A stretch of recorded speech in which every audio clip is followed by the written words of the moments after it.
recording. And we are now live. So going right into the slides. Um, the reason why we're having this discussion is, of course, everybody knows that between Hollister Street and about Coal Creek, the White Oak Bayou Greenway Trail is currently being closed for widening and updating the infrastructure. So what we would like to do is propose a safe detour so that we still have connectivity through this area and pedestrians and bicyclists alike have safe ways to get around and then also connect back to the trail at the southern end. And we hope that this short-term solution will lead to a long-term permanent project. We have two ideas currently right now. In yellow is one that goes from North Houston, Roslyn, south, goes east along West Little York, and then south on TC Jester. The only difference between the yellow and the green is that with the green idea, we end up going towards Victory Drive at the fork of West Little York and Victory Drive. And we take Victory Drive east to TC Jester and then south. These improvements would be protected two-way bike lanes and then also propose intersection improvements along the way where necessary. And we have this circle here because there is a railroad crossing at West Little York, so we have to be mindful of the direction of traffic to make sure that we're being mindful of the signs and the barriers that go down for when trains are coming. So how could the street change? What we would like to see is something physically separated with traffic that will be installed along these roads. These pictures are how the streets look now via Google Street View. And we would want to see something that looks more like this. This picture that we have in this slide is along Polk. Currently, we have a detour because some part of our Lamar Avenue cycle track downtown is currently closed due to some renovations and reconstructions on a building. So to make sure we maintain that connectivity, we use some water-filled barricades to create a two-way cycle track. And this currently is, like I say, we're planning for this to be a more permanent solution. So we would like to see the same thing going on here. So how could the street change? These next few slides just show what the street could look like. So for the most part, we're proposing a two-way cycle track that will be along one side of the street. And if you see currently at the top, existing conditions, and then along the bottom are some of the proposed ideas. So for North Houston Roslyn Road, we're looking at having a cycle track added to the southbound side. And then just kind of following along, so at West Little York, from North Houston Ronson to Alabonson,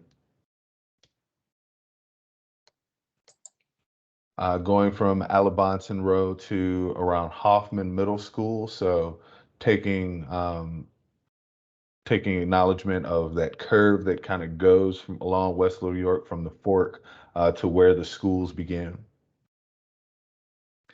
And then West Little York going down to TC Jester. And then going into idea B, this is what Victory Drive, what we're proposing it could look like. And then finally, TC Jester. So for the most part, keeping it to the southbound or eastbound lanes throughout the corridor. And one of the other effects for doing this that we think is positive is that these improvements will also increase safety along the corridor. So we can see along North Houston Roslyn, West Little York, and areas of TC Jester, all of these red lines along the streets are areas that are in our high injury network. So these are the small sections of streets. If you've tracked the progress of our Vision Zero action plan, You notice that you'll know that we found isolated a section of streets that are responsible for a disproportionate share of all of the crashes. And all of the icons that you see along the road are fatal crashes for pedestrians, which are the purple diamonds. Um, and the blue diamonds are fatal and serious injury bike crashes. And then all of the squares are just vehicle on vehicle. Um, so we hope that these improvements will also increase um, safer access and reduce the amount of crashes and fatal and serious injuries when it comes to pedestrians and cyclists. It's also of note that we did not separate fatal and serious injury crashes from regular crashes with pedestrians and bicyclists that did not end in fatal and serious injury because unfortunately, all of the crashes in this area within the last 5 years that included striking a pedestrian or a cyclist ended in fatality or serious injury. So we think that this is a vital piece of the network that we can make safer. And then also, we want to highlight accessibility issues that come with the Bayou Trail being closed for this expansion. So everything in the blue that you see at the top of the map, this area is all of the households that are no longer accessible, that no longer have access to the trail within 40 minutes by bicycle. Everything, still has accessibility in this purple section on the bottom. So a lot of these households right now, looking at over 10,000 households that will no longer be within reach of the White Oak Bayou Trail. However, with adding this detour, not only do we provide the same connectivity towards those households, but we actually connect over 9,500 additional households to the White Oak Bayou Trail and our high comfort bikeways. So it's not just an equal benefit, but it's also an added benefit. And now we would just like to open up the floor for discussion and questions.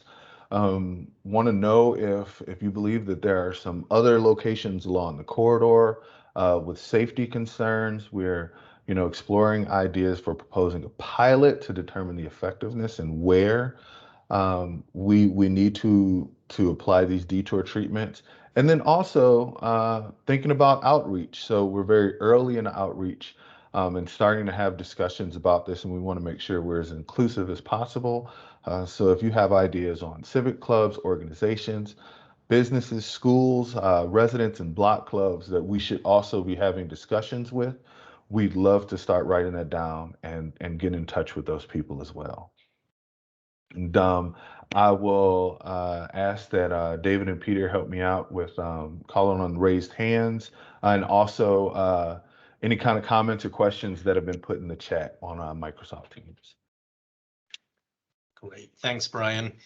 So we know there was a lot of material there, so we can go back to different slides as needed. We'll call on people who've raised their hands, but if you're uncomfortable, please feel free to put things in the chat and we'll read it out for you. And I see right off the bat, we have Eileen.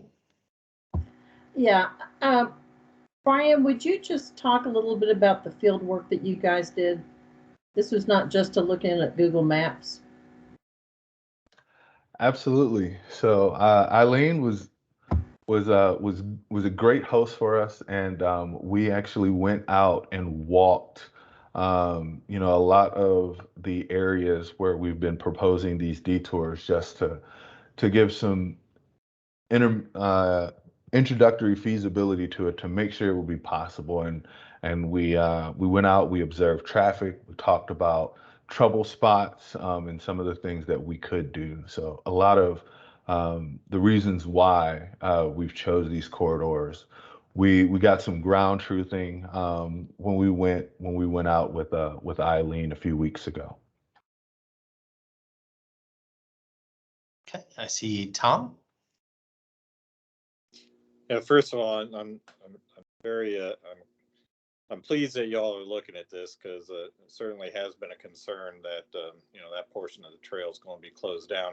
I can't remember for how long, so you could remind us of how long that trail is going to be closed. But you certainly also address the long-term concerns of the safety along those streets. As Brian and I believe David are aware, I'm not a big fan of two-way cycle tracks. I would like to hear a little bit about the rationale that went into going into that. I mean, the obvious reason I would see is that it only takes one lane. I don't know if you could fit, a one-way bike lane on each side, protected bike lane on each side, without taking an additional motor vehicle lane out or not. Maybe that's the only reason. I don't know. And maybe you could address, the traffic counts and so forth that justify taking away, a traffic lane.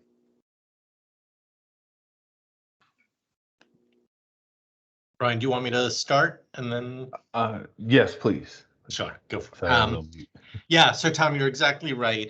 This is starting because this wasn't as much of a long-term planning process with all the details. We're trying to get something going, kind of to stake a flag. The quicker way is to get at least one lane on either side, because the volumes on the other sides are higher.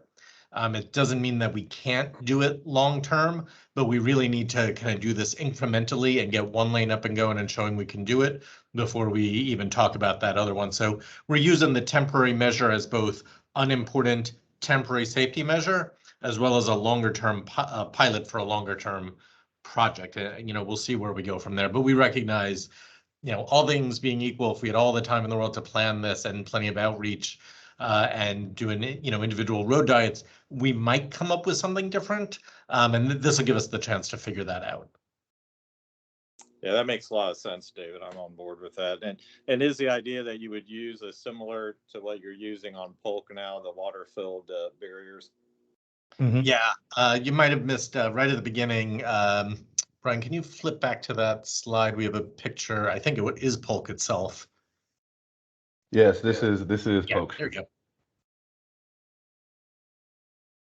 And while I will be the first to raise my hand and say I didn't know that people would be okay with this, we've actually had pretty good feedback about how safe people feel biking in this. Yeah, water is a lot of weight. It definitely makes a difference. Mm-hmm. Yeah. That's great. Thanks, guys. Yeah. All right. Wayne? I just wanted, I've got a concern about the West Little York trip between TC Jester and Victory, up to West Little York, with all those schools that are in there. There's 4 schools in there with lots and lots of buses and lots of parents picking everybody up in the afternoon. And by reducing it by 1 lane, what's that going to do to that bus traffic? Have you looked into that, or have you had any conversations? We can connect you to the Aldine bus barn if you need to. Yeah, we should be speaking to them either way, and we'd appreciate that connection. And it's kind of a catch-22 for us, because there's so much traffic on that street going to the schools, and that is exactly where we want to put this, so the schools have a better option, so not everybody has to be driving there. But can we do it safely in a way that can match? That's exactly what we're working through right now. Yeah. And to add, one of the benefits of going out there when we did, some of the schools were just starting to let out when we had went down that stretch of West Little York. So we were able to see kind of how congested it could be with both parents picking up their children and buses. Mm-hmm. There are a lot of buses. Yeah. Mm-hmm.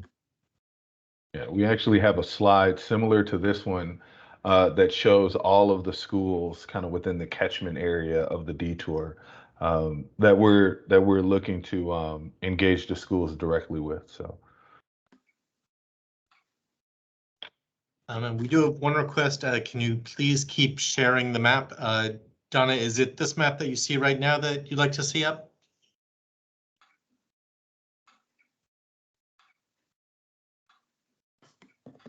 I'm gonna guess it is. Yeah, actually, during the discussion, if we could view the proposed detours, that would be helpful. Okay, yeah, I'll keep this slide up. So the proposed detour A is once again outlined in yellow here, and then the proposed detour B. The only change is this section here in green that goes along Victory.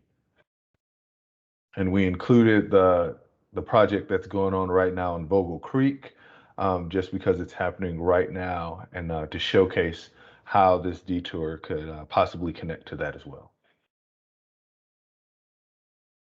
Okay, next up, I see Frank Blake.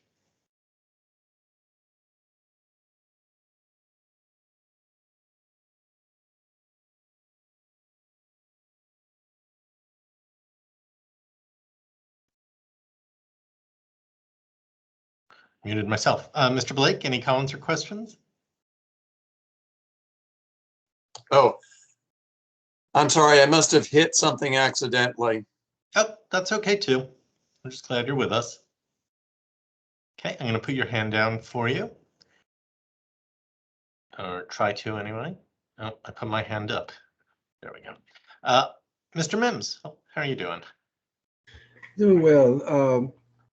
Yes, both of those actually proposed routes I've taken to go to continue on the Bayou. I like the one with new addition that's adding off of Vogel. But I'm also interested in the one off of Little York due to the fact I know that there's a lot of traffic. I'm right there with the buses and all. But I think it would sort of encourage the neighborhood to start participating more in riding bikes. There actually, I see kids coming from Hoffman riding their bike, and they actually have to weave their way through that traffic. I ride my bike every morning, so I understand the difficulty to actually navigate through the traffic. And so putting those barriers, even though I don't think they're that attractive, but they would, I think would promote more use cycling and cause the highway to be more friendly. So I sort of like the Little York. Another reason, because some years ago, there was a plan to extend a bike path like going towards Montgomery through Acres Home area. I don't know. Peter was, I think, on the initial meetings that we were having in regards to that. And I think if we could extend that, or they could, if the city is continuing to plan to move towards Acres Home, that this would initially be a good start off of Little York. Just my input.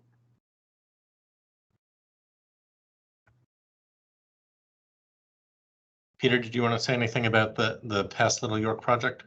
Sure. Good to see you, Alonzo. Yes, we did have a previous planning effort around creating better access and bike mobility in Acres Home, which at times had stalled due to some design concerns and the like. But we do have a longer term planned project on West Little York to introduce a bikeway like was described in previous years. And this would work quite well with the connections that you see on the map right here. But that project, unlike this one, would use more permanent materials, and this project would is designed to go up a little bit more quickly than that. But yes, that the two would work pretty well together. David, do you have anything else to add to that? No, I think you got it.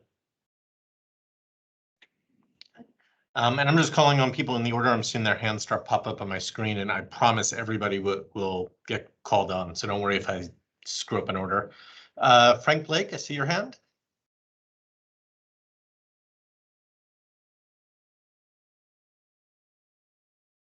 But if you hit it again by mistake, that's okay too.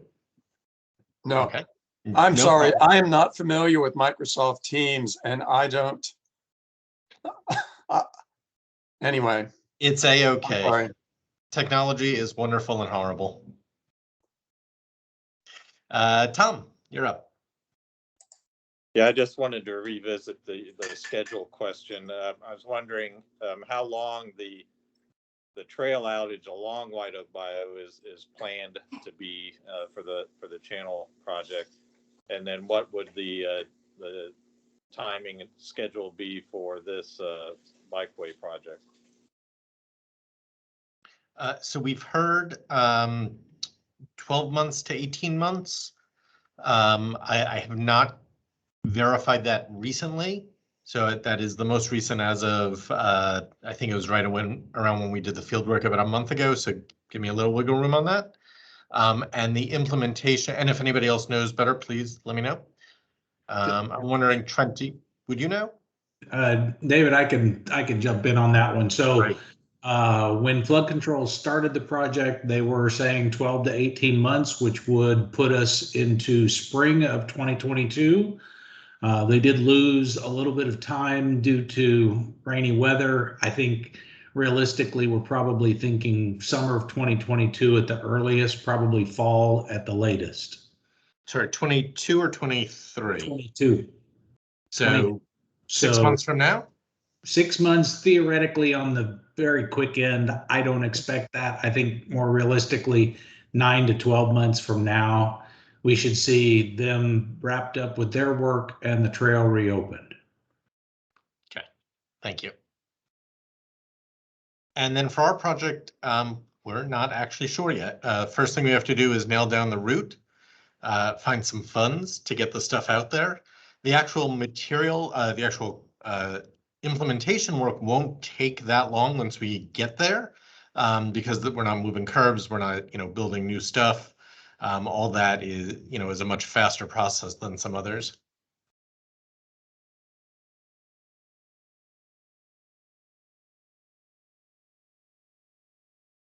Okay, and Mr. Alonzo Mims. Sorry, I'm like the other guy. There was a mistake. Okay, no worries. We're all friends here. And Trent, did I see your hand up before? And forget to Yes, call on? but I was going to answer Tom's question about the timing of flood control. So Perfect. take care of it. Great. Hey, David and Pete, looks like we've got somebody in the lobby and I can't let them in for some reason. I can't either. I keep trying to, but it won't let me. Now we have him twice. Peter, any super brilliant ideas? Okay, meanwhile, Tom, I see your hand. Yeah, sorry, I'm kind of hogging things here. I do have a concern. I mean, you talk about it being pretty quick, and it makes sense as far as putting the barriers up. What about the intersections? Because that can be a real concern, right? I don't. Are there any thoughts about adjusting, signal timing and so forth? I doubt that there's time to order, and install bicycles. That has frequently been the last thing we get done on some of our other bikeway projects. So just wondered how y'all were going to address the intersections. Yeah, Brian, I can't remember if we had an intersection slide. So the only intersection slide that we had was North Houston, Roslyn, and West Little York, and that was the one that we took out because near Northwest had already started doing a lot of improvements, and they're doing a lot of work in just improving the intersection in general. So, can't have good ideas when the good ideas are already being implemented. Yeah, and Tom, I think we need to do a little bit more work on a couple of places. There aren't that many, but there are a couple that really do need a little love. How far we can take it and still do that balance of getting something done quick is kind of that next step as we go through planning. Robert. There we go. Yeah, the 4 points intersection there, one thing y'all might want to just take a look at, go out there after a rainstorm because it floods. And I don't know if it floods on the south side. I know it floods on the north side on the Alabonson T-in. But if it floods on this, I'm assuming your bike lane's on the south side of West Little York. It could be. Is that correct? Is that what you guys are proposing? Yeah. You might want to just take a look at that. Yeah. Yeah, that could be a little problematic for bike riders as you know, during that time. And there may be some other spots, but I know that intersection particularly is a challenging intersection for flood. Eileen, was that where we saw the flooding that day? Oh, you guys are. That's where I showed you how deep it had been and the council member been caught in it. Yeah. Yeah. Yeah. Yeah, and we do want to be very, very upfront between that issue and the rail crossing. We don't know what that's going to look like, or even if we're going to get it. You know, But I'll also add that on the south side, on the other side of the railroad track, that gets flooded in also. Because, and there's no drains over there that I've been able to find.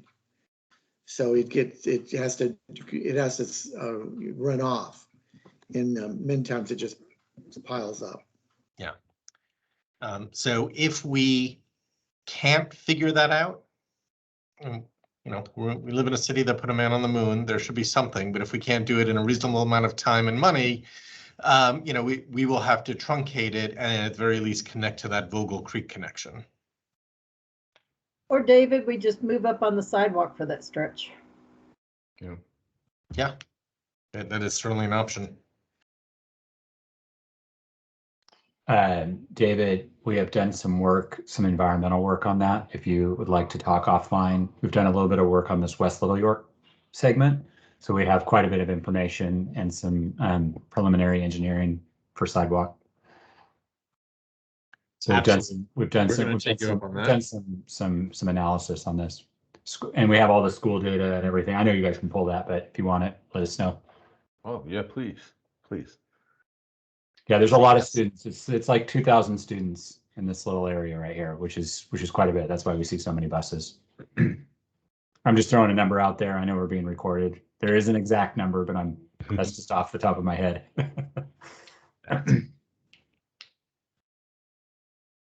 If anybody knows who Bob Stein is and speaks to him later, we are trying everything we can to let him into the meeting.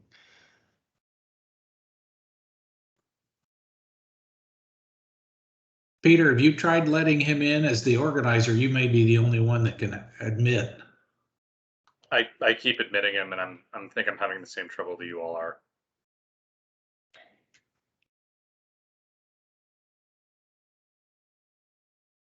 Meantime, any additional questions or thoughts? Yeah, I have one more thought and question, David. I see that the line here that y'all are proposing to create the bike lane at the beginning of the park there at Alabonson. And I don't know if it's on the county roll or the city roll. Just north of there, there's another elementary school. And it's been a project that Near Northwest has been promoting for some time now. Some pedestrian access or some sort of access, active transportation access to that school. There's also a park. Eileen, what's the other park behind the school's name? I know there's a park back there as well. So to connect the two parks and that whole, you may want to think about bringing the project limits north. I mean, we're talking, I don't know, maybe 1,000 feet from that north termini right now. I just don't know. I know the county and the city road log changes right in that area. Okay, we'll take a look at that. And Eileen, I actually feel like you had cued us in on that, and we might. Yeah, there's Irmal Elementary on the west side of North Houston Rosslyn at Woodsman Trail, or basically Alabonson tees into it pretty much. Okay.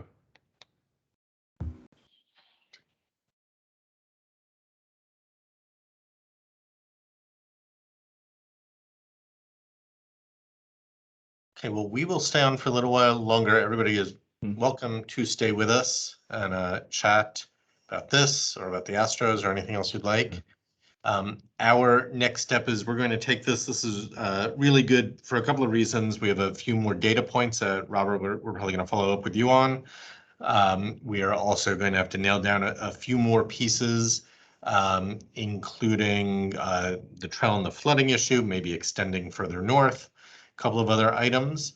The idea is, to take this and start getting a more robust design.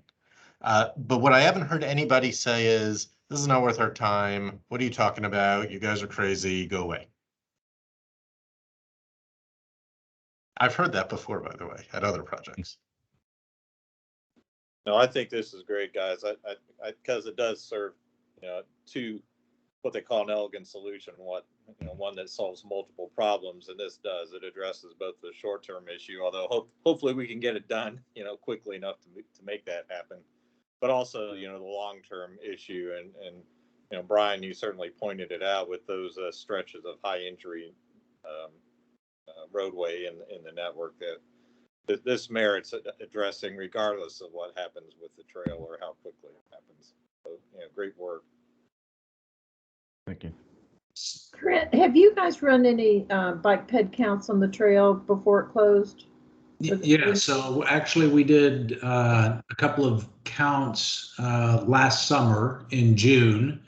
One was where the trail starts at the parking lot right there off of Alabonson, right about where the C is in Inwood Forest Country Club. Right. That one averaged about 275 trail users a day. And the other location that we tracked in this area was down at what we call the White Oak Green Space, which is right there where DeSoto Street it ends. That location averaged about 550, so about twice the number that were up at Alabonson. Those are the only two that we have along this stretch. And Trent, I know I saw some counts probably 3 or 4 years ago, and there was some heavier use like on Saturday, but there also was pretty steady use all through the week. Yes. Do you remember if that showed up in those counts? Hold on just a minute. Let me pull it back up. Okay.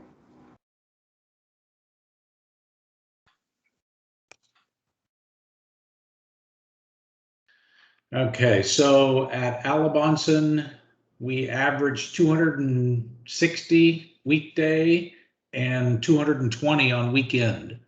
So different than what you would expect. Yeah.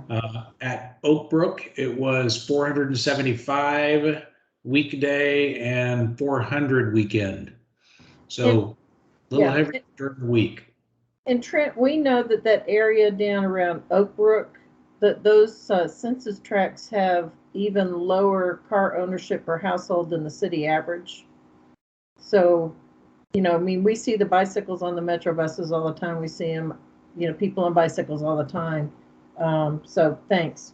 Yeah, and this is just a count of users. There's no differentiation between cyclists versus pedestrians. So I can't tell you what the potential breakdown was. And just to give you an idea how that compares, for instance, with spots lower on White Oak. So down at Ella, the numbers were basically identical to Oak Brook. If we go down to Yale, Yale had about 770 users average per weekday and 815 on weekend. So considerably more downstream than what we have up here. The other comment I was going to make is, and I think this is what actually is represented by that blue line across the top of your map, Brian. This is the water line project. I'm assuming that's what you got outlined there, right? So right. When flood control was originally looking at the schedule for this, they were going to come in and do the water line project first, tear out the trail, build the water line, not put the trail back in because flood control was supposed to follow up rather quickly with their channel project. And then once they were done with the channel project, the trail would be reinstalled. Some delays happened up to the east of this on the water line project. So flood control decided to do their channel work first. I'm assuming that at some point next year, this water line will catch up and that will happen. That could potentially delay the trail reopening west of the railroad tracks because they're going to literally put that water line 30 feet below where the trail sits. So they're going to have to tear out the trail, dig down 30 feet, put the water line in, build it all back up, and then put the trail back in. So flood control may finish their channel work downstream of the railroad tracks faster than what the water line happens. So it's possible that we might not get that very west end section open back up at the same time as everything downstream of the railroad tracks. Yeah, and Trent, I spoke with the Waterline people a couple of months ago, and they were telling me they were having the most trouble with getting the permits for this section, the middle section of it. So it's running the most behind, just due to permitting issues. Trent, could I ask a favor? You had some really great data, those counts, but I was not able to write fast enough. Would you be able to email me some of that? Yeah, I can email you. Great, and I can put my email in the chat if you don't have it easy. I've got it. You got it. Okay, thank you.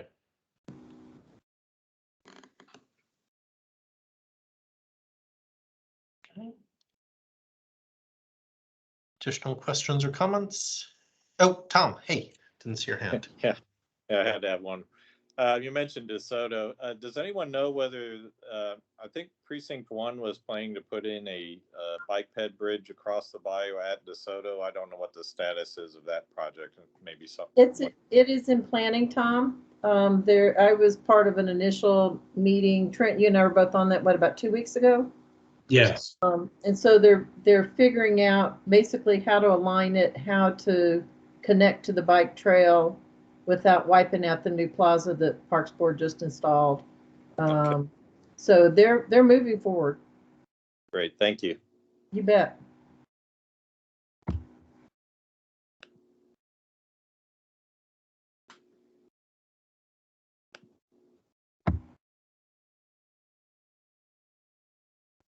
Okay, so we appreciate everybody joining us tonight and all the robust conversation. Can you put up the last? Yeah. You want to take us home, Brian? Sure. So please continue to spread the word about this project. And, if you think of ideas or questions or anything like that after you've maybe mulled it over, after you celebrated the Astros win, and then, the light bulb pops off later on, please, reach out to us. So we have a website on Let's Talk Houston. We have a page for the Bayou Detours where we're continually going to engage and answer questions and also take comments and other ideas. So thank all of you for spending your evening with us for an hour. I see a question just popped up. Will we be sharing the presentation? Absolutely. So on Let's Talk Houston, we have a variation of this presentation. I did make a few updates to prepare for tonight. So this week, I'll go in and we'll update those slides. So I think it was just a handful. So some of the connectivity slides and things like that weren't in the presentation that's currently online. So you can go to the website and yeah, we'll have that up within the next day or two. But yeah, thank you so much, and please continue to reach out to us about this. Thanks again. Thanks, everyone. Thanks, everyone. Eileen, I see you have your hand up. Yeah, I do have one question. Will you guys be using the planning department social media to drive people to Let's Talk for follow-up questions and suggestions? Oh, absolutely, absolutely. Okay. So we'll utilize the department's social media as well as we have one dedicated for bikeways, and okay. we'll continue to spread the word through there too. Great. Let me know when those post, and we'll make sure we repost on ours. Okay, awesome. Okay. All right, thanks. Thank you. Appreciate it. Good night, everybody. Good night. Good night. Thank you.